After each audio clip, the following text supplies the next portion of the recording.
Hello everyone. बेटा आज हम करेंगे क्लास 10th का इकोनॉमिक्स का फर्स्ट चैप्टर डेवलपमेंट। ठीक है। डेवलपमेंट का मीनिंग क्या होता है कि डेवलपमेंट का मीनिंग बेटा डिफरेंट पर्सन्स के लिए, डिफरेंट पीपल के लिए डिफरेंट होता है, यानी अलग अलग लोगों के लिए अलग अलग मीनिंग होते हैं डेवलपमेंट के। अब डेवलपमेंट क्या होता है बेटा कि किसी व्यक्ति के लिए तो वही चीज जो है डेवलपमेंट हो सकती है और किसी के लिए वही जो चीज है वो डिस्ट्रक्टिव हो सकती है, यानी उनका जो है उनके लिए वो चीज विनाशकारी हो सकती है। जैसे सपोज करो कहीं पर डैम बन रहा है और उस डैम को बनाने के लिए कुछ लोगों की जमीन को एक्वायर कर लिया जाता है, तो जो लोग डैम बनाने के काम में लगे हुए हैं उनके लिए तो वो डेवलपमेंट है। ठीक है। और जिनके खेतों में वहां से पानी जाएगा या जिनको बिजली मिलेगी उनके लिए तो डेवलपमेंट है, लेकिन जिन लोगों की जमीन चली गई उनके लिए वो चीज क्या है, डिस्ट्रक्टिव है। तो डेवलपमेंट जो है अलग अलग लोगों के लिए अलग अलग मीनिंग होती है। किसी के लिए तो डेवलपमेंट जो है वो प्रोग्रेसिव वे में होता है और किसी के लिए वही चीज जो है वो डिस्ट्रक्टिव भी हो सकती है। ठीक है। इनकम एंड अदर गोल्स, तो डेवलपमेंट में क्या क्या होता है कि इनकम से हम डेवलपमेंट को जो है वो मेजर करते हैं और उसके अदर गोल्स भी होते हैं। तो क्या क्या होते हैं कि मोर इनकम, भाई डेवलपमेंट को लोग कब मानते हैं कि जब उनकी ज्यादा से ज्यादा इनकम हो तो उसको लोग डेवलपमेंट मानते हैं। इक्वल ट्रीटमेंट, सबको इक्वल ट्रीटमेंट मिले उसको भी डेवलपमेंट में कंसीडर किया जाता है। सभी को फ्रीडम मिले वो भी डेवलपमेंट होती है। लोग जो काम कर रहे हैं उस काम में जॉब सिक्योरिटी हो वो भी आपकी डेवलपमेंट में आ जाती है। फैसिलिटीज फॉर फैमिलीज, आप अपनी फैमिली के लिए कितनी फैसिलिटीज, कितनी सुविधाएं जोड़ सकते हैं वो भी आपका डेवलपमेंट में आता है। इन्वायरमेंट हेल्दी एंड सिक्योर, अगर आपका इन्वायरमेंट हेल्दी है, सिक्योर है, आपके लिए सिक्योर है तो वो भी आपका डेवलपमेंट में आता है। तो इनकम के साथ साथ दूसरे गोल जैसे कि equal treatment, freedom, job security, facilities for families और इन्वायरमेंट, ये सब भी आपके डेवलपमेंट में ही कंसीडर किए जाते हैं। उसके बाद है आपका कंसेप्ट ऑफ नेशनल डेवलपमेंट, कि नेशनल डेवलपमेंट यानी आपका जो स्टेट है, आपकी जो कंट्री है, उसको हम कब कहेंगे कि वो डेवलप है या नहीं है, वो डेवलप हो रही है या नहीं हो रही है। तो उसमें क्या है कि बेटा वर्ल्ड डेवलपमेंट रिपोर्ट 2006 के अकॉर्डिंग 2004 में ऐसी कंट्री जिनकी पर कैपिटा इनकम मतलब साल की जो एनुअल इनकम है वो 4,53,000 से ज्यादा है, तो वो जो कंट्रियां हैं वो डेवलप्ड कंट्रियां कहलाती है, रिच कंट्रीज कहलाती हैं। और वो कंट्रियां जिनकी पर कैपिटा इनकम 37,000 से कम है वो आपकी क्या कहलाती है, लो इनकम कंट्रीज कहलाती है। और जो इंडिया है बेटा वो लो इनकम कंट्रीज में आता है, क्योंकि इंडिया की जो पर कैपिटा इनकम है वो 28,000 के अराउंड है। तो ये वर्ल्ड डेवलपमेंट रिपोर्ट थी कि भाई जिसकी पर एनम जो इनकम है यानी साल की इनकम 4,53,000 से ज्यादा है वो तो डेवलप्ड है, और जिसकी 37,000 से कम है वो लो इनकम कंट्रीज है। तो इंडिया जो है वो लो इनकम कंट्रीज में आता है। उसके बाद ह्यूमन डेवलपमेंट रिपोर्ट जो है उन्होंने यूएनडीपी ने अपनी 2006 में ह्यूमन डेवलपमेंट रिपोर्ट पब्लिश की थी। उन्होंने क्या कहा था बेटा कि वर्ल्ड डेवलपमेंट रिपोर्ट जो उसमें केवल पर कैपिटा इनकम को कंसीडर किया जाता है कि आपकी कंट्री डेवलप है या नहीं है, लेकिन यूएनडीपी जो है वो बेटा इनकम के साथ साथ एजुकेशन लेवल कैसा है, हेल्थ इशू कैसे हैं, इन सबको भी कंसीडर करते हैं, यानी एजुकेशन और हेल्थ स्टेटस को भी कंसीडर किया जाता है किसी देश के डेवलपमेंट को कैलकुलेट करने के लिए।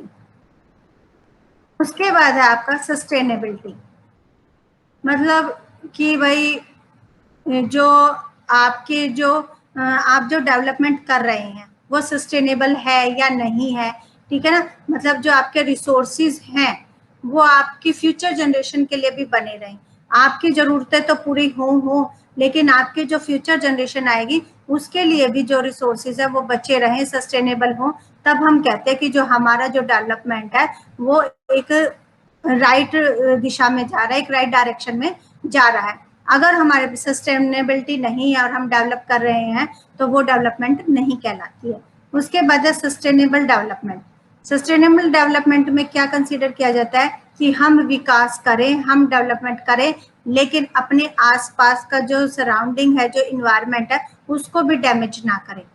ठीक है, कि पोल्यूशन ना बढ़े, हमारी नदियों का पानी खराब ना हो, हमारे जो रिसोर्सेज हैं वो भी ठीक रहें, वो भी डैमेज ना हो। तो जब हम इस तरह से डेवलपमेंट करते हैं तो उसको हम क्या कहते हैं, सस्टेनेबल डेवलपमेंट कहते हैं।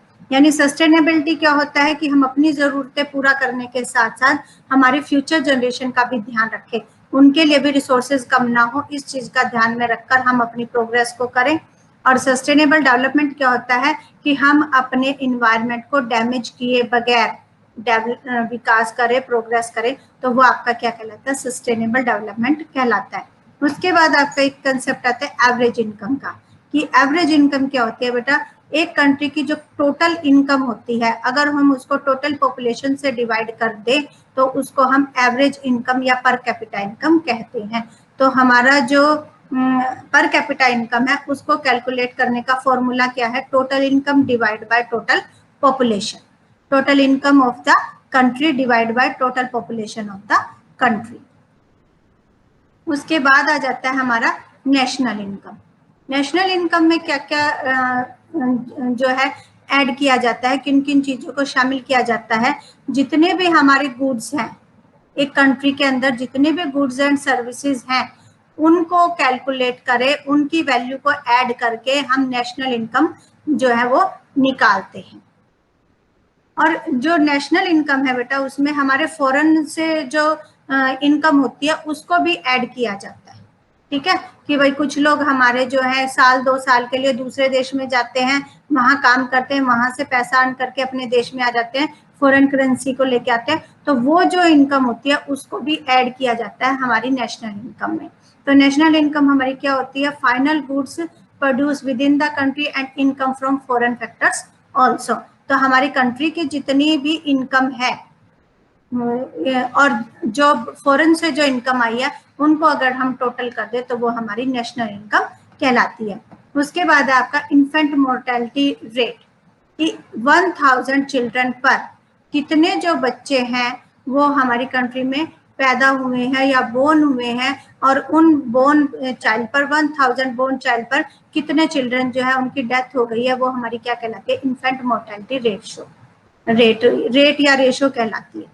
ठीक है, कि 1000 बोर्न चाइल्ड के ऊपर कितने चाइल्ड ऐसे हैं जो कि 1 साल की 1 ईयर की एज के अंदर ही जिनकी डेथ हो गई है, वो हमारी इन्फेंट मोर्टेलिटी रेट कहलाती है।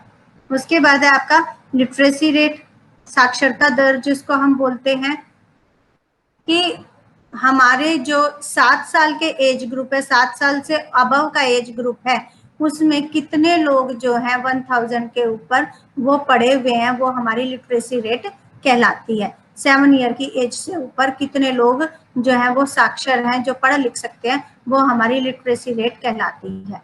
उसके बाद है आपकी नेट अटेंडेंस रेशो, कि 6 to 10 ईयर्स के जो बच्चे हैं, जितने भी 6 to 10 ईयर्स के टोटल नंबर ऑफ चिल्ड्रन है इस एज ग्रुप के, वो कितने बच्चे जो हैं वो स्कूल में जाते हैं, उनका परसेंटेज जो है वो आपकी नेट अटेंडेंस रेशो कहलाता है। ठीक है बेटा, कि टोटल 6 से 10 साल तक के जितने भी बच्चे हैं वो कितने स्कूल जाते हैं, उनका परसेंटेज क्या है, वो आपका नेट अटेंडेंस रेशो कहलाता है। तो ये था बेटा हमारा पूरा का पूरा क्लास 10th का इको का first chapter. Thanks and have a nice day.